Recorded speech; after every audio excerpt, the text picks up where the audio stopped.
Hey everybody, welcome to my channel. Now I will show you how to disconnect Facebook from Instagram. Write whether my solution helped you, whether you have managed to do so.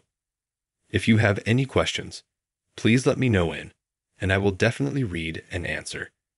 Please subscribe to the channel. Give me likes. Let's get started. To do this, we need to go to Facebook. Open your profile. Click in the bottom right corner of the menu. In the top right corner, Settings and Privacy. See More in Accounts Center. Then ETA. Next, we open Profiles. Here we select our Facebook profile. We will probably have only one. Next, we have Name, Username, Avatar. We choose Facebook. And in order for us to disconnect Facebook from Instagram, we need to take and remove this setting and press Stop. Thus, we can no longer, that is, we have disconnected Facebook from Instagram.